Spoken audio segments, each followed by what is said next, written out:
मैं आपसे एक बात पूछना चाहता हूँ कि इतनी भक्ति भाव में कर रहा हूँ, पिताजी भी कहते हैं कि राजा हरिश्चंद्र है, इतनी भक्ति भाव से तुझे मिला क्या? वही भक्ति भाव तो तुम्हें यहाँ लेके आया है। तो यही मैं कह रहा हूँ, जब बाबा से मैंने कह दिया कि भाई वो सही है तो मेरे को तो जाना ही जाना है, लेकिन और वो मानते नहीं चीज को। कोई बात नहीं, वो ये असल में क्या है, कई पीढ़ियों की एक चीज चली आ रही है। बीवी भी नहीं मानती। हाँ, कोई बात नहीं, तुम मान रहे हो ना। मैं तो गुरुजी, मैं तो जान देने के लिए तैयार हूँ, नहीं, इतनी मेरे को आपके ऊपर विश्वास है। हाँ, नहीं, नहीं। विश्वास मेरा भोले शंकर के ऊपर और आपके ऊपर सेम ही है। देखिए उनकी कृपा से मैं आपके दर्शन कर पाया हूँ। खुश रहो। तो मेरा तात्पर्य यही था कि जो उपेक्षित, वंचित, शोषित, दलित समुदाय हैं, उनमें हमारे देश में बहुतायत है उनकी। और दूसरा सत्य आपको बताऊं कि वो इसीलिए दलित, शोषित, वंचित, उपेक्षित, निर्धन, व्यसनी और दुखी हैं कि वो परमात्मा के मार्ग को ना पकड़ सके। उसको जो भी योजना रही, बहुत समाज के वर्गों ने चाहा भी नहीं कि अगर आप भी बराबर में ही बैठ गए, अगर आप भी वैसे ही हो गए तो उन्हें कौन पूछेगा। ये दिमाग में एक भ्रांति रही है बहुत सारे वर्गों के, राजाओं का और हमारे पुरोहितों का और बहुत सारे लोगों का ये एक जाल रहा है कि ऐसे लोगों, फिर मजदूरी कौन करेगा? अगर कल को तुम गांव के सेठ हो गए, कल को तुम हिसार के मेयर बन गए, तो तुम किसी के मजदूरी मांगने थोड़ी जाओगे। फिर तो तुम्हारे यहाँ मजदूर काम करेंगे, तो तुम्हें बनने ही न दो ना। तुम्हें ऐसी विद्या ही मत बताओ जिससे तुम बन सको, तभी तो तुम्हारा शोषण किया जा सकेगा, तभी तो तुमसे काम लिया जा सकेगा। लेकिन मैं मानता हूँ धर्म है सबके लिए, और हम हिंदुओं में ये बहुत बड़ा एक दोष रहा और हिंदू इससे कमज़ोर हुआ है। हम इसमें एक रिवाइवल कर रहे हैं और हम सभी वर्गों को मेल रहे हैं, मिला रहे हैं उनको। अभी अगले कदम में हम रोटी बेटी का व्यवहार भी शुरू करेंगे। हम संबंधों का भी सिस्टम शुरू करेंगे। हम बिना 1 रुपया लिए 1 चांदी के सिक्के से विवाह करेंगे और परस्पर विभिन्न जातियों के विवाह होंगे। तो उससे समरसता आएगी सबके बीच, ये द्वेष भाव खत्म होंगे, ऊंच नीच ये वो सब खत्म होंगे। अभी भी लोग छुआछूत करते हैं। हाँ, अभी राजस्थान वगैरह में बहुत जगह है, दूर से पिलाते हाँ। हैं।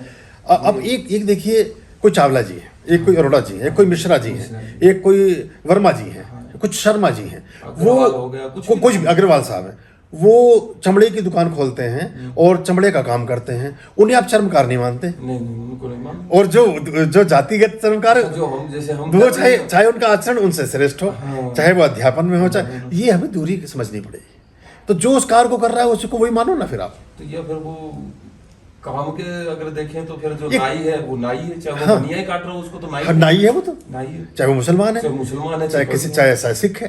तो हम ऐसे ये भ्रांतियां एक्चुअली बड़े लंबे समय तक चली, एकदम से खत्म नहीं होंगी। मैं भी कह जरूर रहा हूँ, आपसे ये बातें कर जरूर रहा हूँ, ये आसानी से मिटने वाली नहीं है, टाइम लगेगा, बहुत टाइम लगेगा।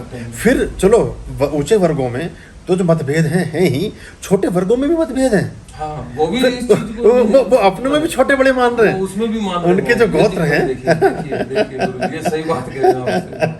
जो चर्मकार है वो हरिजन के यहाँ विवाह नहीं करना चाहता, जो मेला ढोने का काम करते हैं। वैसे तो अब उसकी जरूरत रह नहीं गई और वो खत्म भी होना चाहिए। तो दुनिया बदल गई, सब कुछ बदल गया, लेकिन वो उनको नीचा मान रहा है। तो आपस में मतलब जो शूद्र भी हैं, शूद्रों में भी बहुत मतभेद है। वो सोच ऐसी हो गई ना। हाँ, तो वो हमें समझना पड़ेगा और उसे खत्म करना चाहिए, उसकी कोई जरूरत है नहीं। और परमात्मा के पथ पे हमारे जो वेद हैं, वेद में कहीं नहीं लिखा कि हे इस बिरादरी के मानने वालों, हे इस वर्ण से आने वालों, वहाँ लिखा मनुष्य मात्र, हे प्राणी मात्र, हे मनुष्य मात्र। एक भी मंत्र आप मुझे चारों वेदों का नहीं दिखा सकते जिसमें किसी जाति सूचक शब्द का प्रयोग करके किसी व्यक्ति के लिए कहा गया हो। लेकिन ये जातियां तो बहुत है गुरुजी। वो जाति एक्चुअली काम थे, वो काम से हम जानने लगे।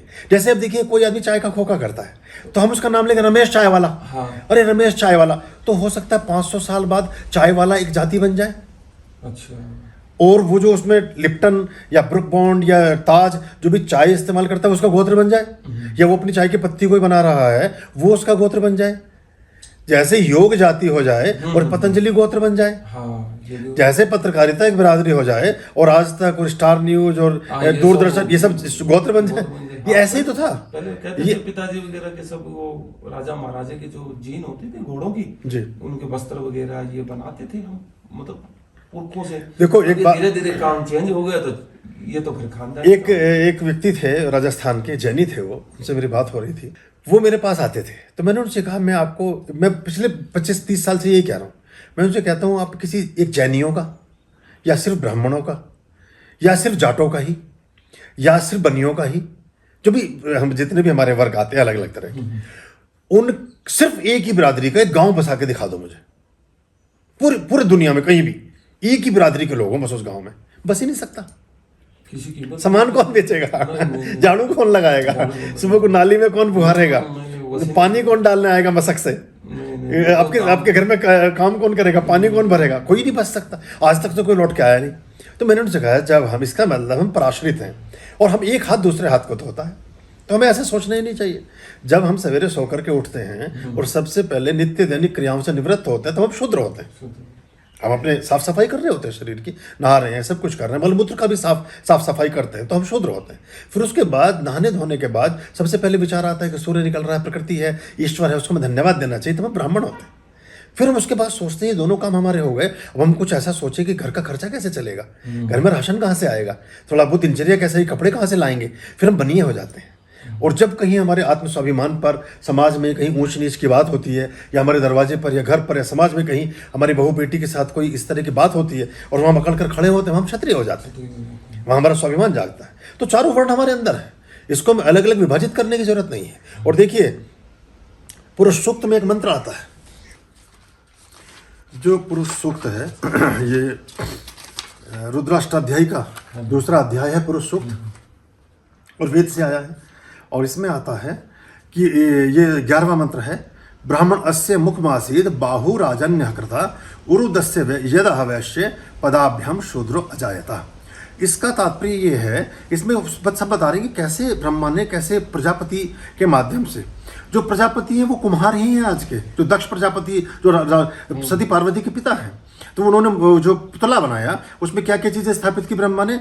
इस जो परम पुरुष है, जो पुरुष सूक्त में मुख से ब्राह्मण उत्पन्न हुए, बाजुओं से क्षत्रिय, और दोनों जो उरु हैं उनसे वैश्य, और पैरों से शूद्र प्रकट हुए। पैरों से शूद्र, तो पैरों से शूद्र प्रकट हुए।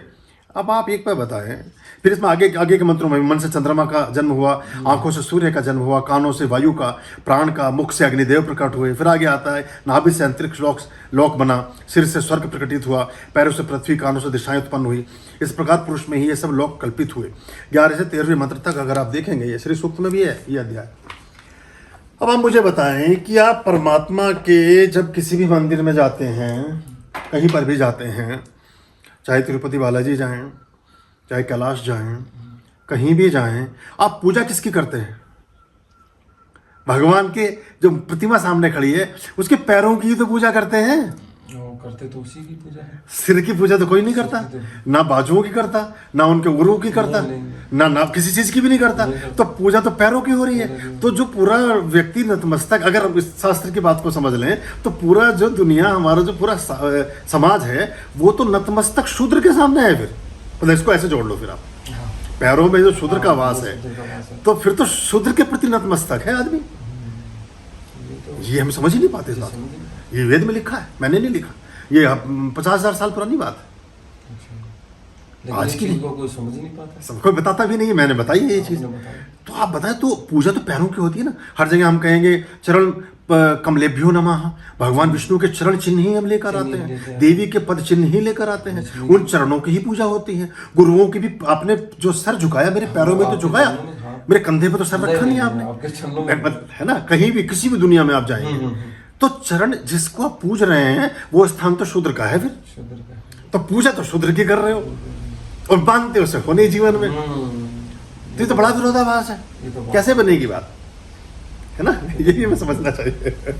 बहुत से लोग मुझसे नाराज हो जाएंगे इस व्याख्या के बाद, पर सत्य का उद्घाटन तो किसी को तो करना ही पड़ेगा। लिखा हुआ है उसी में, लिखा हुआ है और उसका भावार्थ भी लिखा हुआ है। कोई मैंने नहीं बनाया, ना मंत्र मैंने लिखा, ना उसका अर्थ मैंने लिखा। कोई भी उठा और पढ़ लो। सारे दिन रुद्राष्टाध्यायी का जो पुरुष सूक्त के बिना दूसरा अध्याय होता है, भगवान शिव की पूजा हो ही नहीं सकती। अच्छा। और हम बार बार वही बात कह रहे हैं।